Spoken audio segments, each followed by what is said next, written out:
whole Gary McKinnon issue much larger relative to the amount of traffic that's flowing through Echelon. And that's how a lot of these people are making decisions, because they have other software, for instance, that guides the people who actually go and sift through the data and the data mining.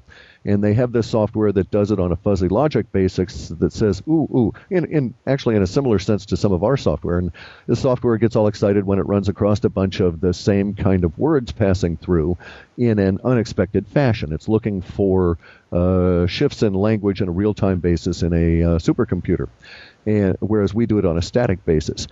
In any event, it would suddenly see that there's a lot more chatter about Gary McKinnon. That'll rise up to somebody's report. It'll eventually go all the way up to where decisions are made at the level, say, several layers down from the president. And within those decision levels, they'll just see that, well, hey, used to be that we had 19% of the woo-woo community discussing Gary McKinnon. Now all of a sudden it's 85%, and it's crept over 15% into the mainstream. What's going on? And do we need to be careful here? Because bear in mind, all these people work under the cover your ass principle for most of their motivation. And at some point, they'll find that when official requests are made about the status of the Gary McKinnon case, they will find a much larger set of awareness about it than they had anticipated, which I hope will tip the decision-making in Gary McKinnon's favor. And one last thing about Gary, and then we'll start dissecting the latest Alta. I always think that if he is finally extradited to the United States and put on trial, wouldn't the defense ask for him to talk about what he saw? And then the United States may say, no, you didn't. That does not exist. Because if they admit what he saw, wouldn't there be an admission of extraterrestrial life or perhaps technology and black projects and the secret space program? Yes, exactly. Basically, they are caught between Gary and a really rough spot because in order to prosecute him, they effectively, realistically, they would have to bring out stuff that they know. However, I don't expect it to go that way. There's no real reason that they need prosecute him out in the open in any way, shape, or form. Their issue is to whether or not, the issue they have to establish is whether or not they've been harmed. If they can't cross that barrier, then they do have some legal issues relative to a defense that could be mounted to get him out if they can't actually prove a state of damage.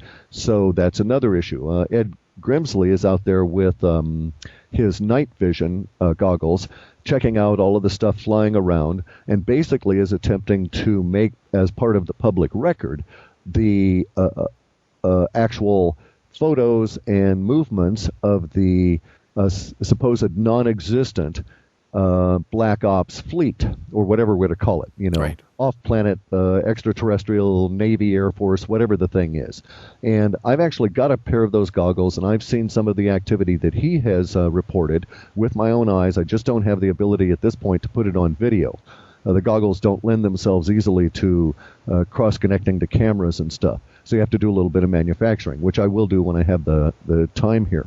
But in any event, plus I don't have the opportunity and the weather being sucked in. But in any event, if there's enough of this information put out into the public record, then prosecuting Gary again becomes kind of a moot sort of a deal. And yet they don't ever have to admit anything, so to speak. I actually do not expect that would ever arise, that they would structure it that way. Usually you'll find, I've worked for government and been involved with government in many different fashions, and usually you'll find that their best approach from their viewpoint is to skirt the large issues and come at them with a very small technicality that they can prove beyond a reasonable shadow that no one really cares about in a meaningful sense, but it allows them to get you in front of a judicial panel that can then make a decision in their favor, and in that sense, the prosecution is rigged. So in other words, they may have him on some technicality like an illegal use of a router or other government property, where they claim that he has damaged them by, restricting the traffic flow by 12 packets a second or something. Was doing his snooping. And then he'll pretty much have to admit that, and that's as far as they go. They don't bother to prosecute, and then they say, okay, 12 years in jail or death, whichever comes first, that kind of thing. And I've seen government work at that level, so But also at that level, they're very, again, as I say, cover your ass motivated. So they will be careful, especially with someone whose profile is starting to rise, and we can hope exponentially. So let's help out, folks, to make Gary McInnes' profile go even higher. So Echelon, if you're listening, we're going after you too. What do you mean if? It's when, right? Yeah. And no, it's continuous. It's not even when anymore. They are listening. Right.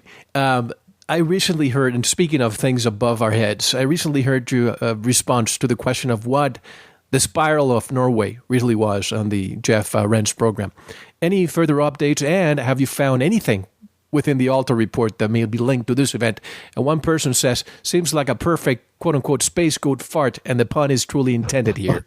Yes, indeed. And if we were to have it in the report, that's certainly where it would be. We don't have anything that I could specifically say that, forecast this particular space goat fart.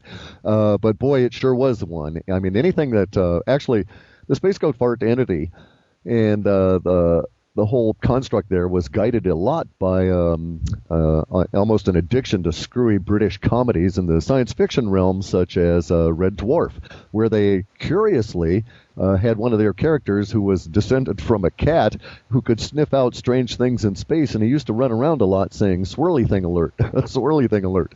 And in that case, I think we need to also be saying swirly thing alert here. The Russian podcasts that are out there seem to suggest that a lot of them, the information is being withheld, but it's more than just the manifestation that we saw. In other words, there are some reports that areas around the path from the swirly thing back over towards Russia have had some level of damage to plants that's unexpected. So it does seem to indicate that this indeed was a projection as opposed to any form of a missile with holes in the side or whatever. Also, there's a layer of discreteness that's now visible in some of the infrared photos that are coming out that suggest a weird form of a I would have to say a magnetic vessel. It actually suggests that there are these discrete swirling arms in there, and that what's interesting is the space between the arms maintains a ratio and a presence that seems to indicate that it is an alternating magnetic banding, if you will, that is creating this effect.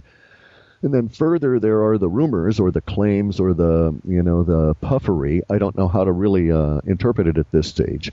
That from Russian podcasts that suggest that the swirly thing is a nice technical effect, but not really the point, and that the whole point of it was the, if you will, the dead black center of the swirly thing as it matured, and that was the whole point of the demonstration, because the idea is that you could use that was actually a point of destruction where the magnetic energies were, if you will, shredding the ether or stopping the continuous creation of universe for a brief period of time. And so if you could, for instance, if someone shot a missile at you, you could aim the swirly thing at them and get this little black hole, so to speak. It's not a hole, but a void.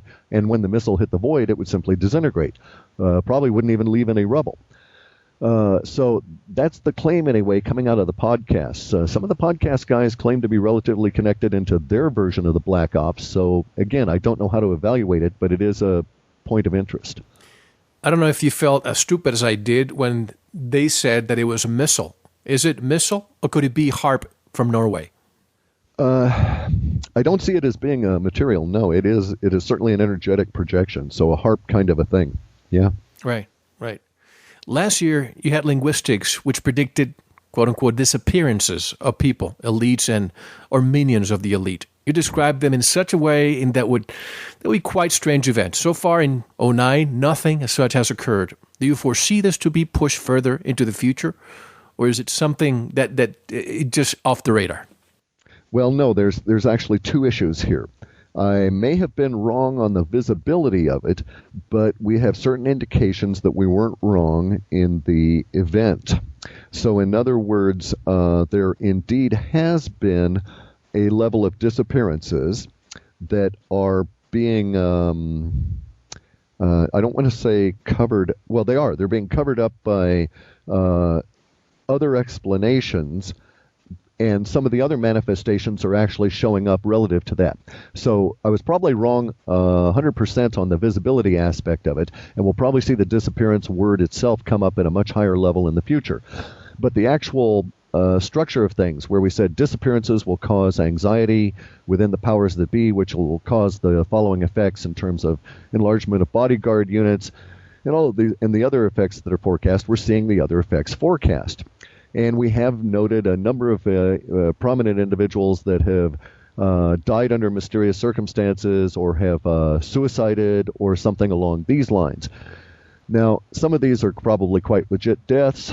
Some of those that we've been informed of that have a very high profile